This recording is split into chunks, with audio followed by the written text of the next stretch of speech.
자, 여러분, 새로 개통한 역에 번쩍번쩍 빛나는 최신 열차가 들어와 있습니다.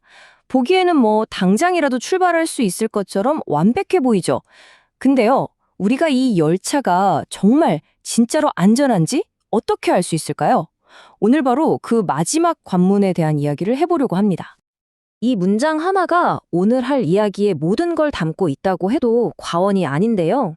종합시험 운행은 장비 검사가 아니라 운행 가능한 철도 시스템을 증명하는 최종 단계다. 이게 무슨 말이냐면요.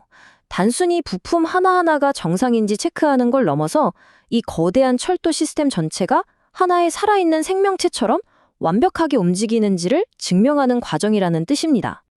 그러니까 이 종합시험 운행이라는 건요.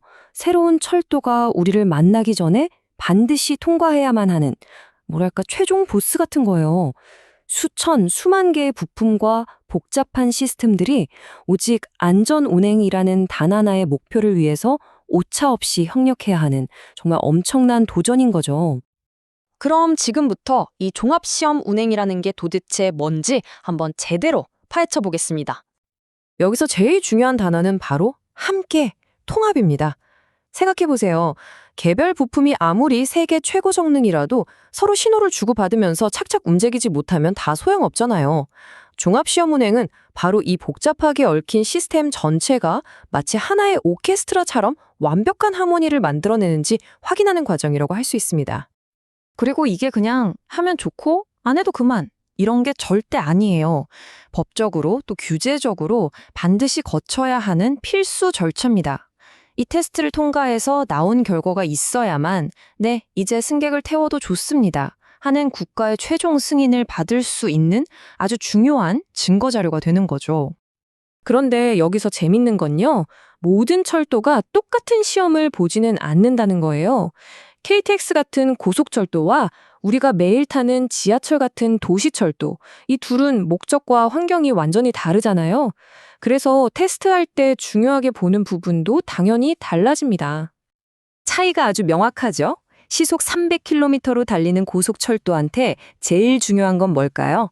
당연히 그 엄청난 속도에서도 흔들림 없는 안정성과 위급할 때 꽉 멈출 수 있는 제동 성능이겠죠. 반면에 복잡한 도심 속을 수시로 오가는 도시철도는요, 앞차와의 간격을 조절하는 신호 시스템이나 스크린 도어에 정확하게 맞춰서는 정밀성이 그야말로 생명인 겁니다. 좋습니다. 그럼 이 복잡하고 중요한 테스트가 실제로 어떤 단계를 거쳐서 진행되는지 그 4단계의 여정을 한번 같이 따라가 보시죠. 첫 번째는 당연히 준비입니다. 모든 게 계획대로 잘 만들어졌는지 최종적으로 싹 훑어보는 거죠. 그리고 두 번째, 단계별 운행. 처음부터 최고 속도로 쌩 달리는 게 아니라 아주 천천히 저속부터 시작해서 점차 속도를 끌어올리면서 기본적인 성능을 확인하는 거예요. 자, 그리고 세 번째가 하이라이트라고 할 수 있는 시나리오 테스트인데요. 일부러 비상 상황을 만들어서 시스템을 시험대에 올리는 겁니다. 이건 잠시 후에 더 자세히 볼게요. 그리고 마지막으로 이 모든 과정에서 나온 데이터를 샅샅이 분석하고 거기서 발견된 문제점들을 완벽하게 보완하는 것으로 대장정이 마무리됩니다. 아까 말씀드린 시나리오 테스트가 정말 이 과정의 꽃이라고 할 수 있는데요. 그냥 적당히 하는 게 아니라 상상할 수 있는 거의 모든 최악의 상황을 일부러 만듭니다. 예를 들면 갑자기 신호기를 고장내거나 관제센터와의 통신을 끊어버리거나 심지어 전기를 확 차단해버리는 거죠. 자, 이래도 네가 버틸 수 있어? 하면서 시스템을 극한까지 몰아붙이는 겁니다. 근데 여기서 정말 중요한 어찌 보면 좀 역설적인 포인트가 하나 있어요. 이 테스트의 진짜 목적은 완벽하게 성공하는 게 아닙니다. 오히려 실패를, 결함을 일부러 찾아내는 게 진짜 목적이에요. 왜냐고요? 지금 이 단계에서 문제를 발견하고 해결해야 나중에 승객들이 탔을 때 절대로 그 문제를 겪지 않게 되니까요. 실제로 이 테스트 과정에서 문제점이 발견돼서 개통이 늦어지는 경우가 종종 있거든요. 그렇다면 과연 신규 노선 개통을 지연시키는 가장 큰 원인은 뭘까요? 정답은 바로 선로 전환기입니다. 열차의 경로를 바꿔주는 이 핵심적인 장치와 그걸 제어하는 시스템에서 의외로 자잘한 오류들이 가장 많이 발견된다고 해요.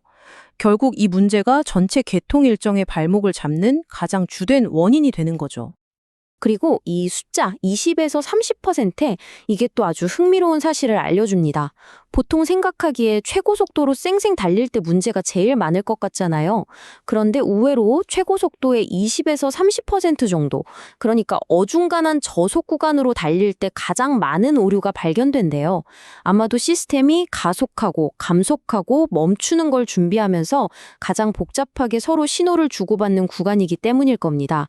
그러니까 제일 빠를 때도 제일 느릴 때도 아닌 그 애매한 구간이 시스템에게는 가장 까다로운 시험대인 셈이죠. 자, 이렇게 혹독하고 까다로운 모든 관문을 무사히 통과하고 나면 비로소 철도는 대중을 맞이해 준비가 되었다는 궁극의 청신호를 받게 되는 겁니다. 결국 이 길보긴 테스트는 딱 두 가지를 보장하기 위한 겁니다. 첫째는 승객의 생명과 직결되는 안전성. 이 시스템은 절대 사람을 해치지 않는다. 그리고 둘째는 약속된 시간에 열차가 운행될 것이라는 믿음, 바로 가용성입니다. 이 두 가지가 바로 우리가 철도를 신뢰하고 이용하는 근간이 되는 거죠. 우리가 평소에는 전혀 의식하지 못하잖아요. 하지만 우리가 매일 아침 안심하고 열차에 몸을 실을 수 있는 건 바로 이 보이지 않는 곳에서 벌어지는 끈질기고 혹독한 과정 덕분입니다. 우리의 신뢰는 바로 이 위에서 단단하게 세워진 것이죠. 다음에 혹시 새로 개통한 노선의 열차를 타게 되신다면 그냥 편안한 좌석과 빠른 속도만 느끼지 마시고요. 그 뒤에 숨어있는 수많은 사람들의 땀과 노력, 그리고 이 혹독한 테스트라는 보이지 않는 안전망을 한 번쯤 떠올려 보시는 건 어떨까요?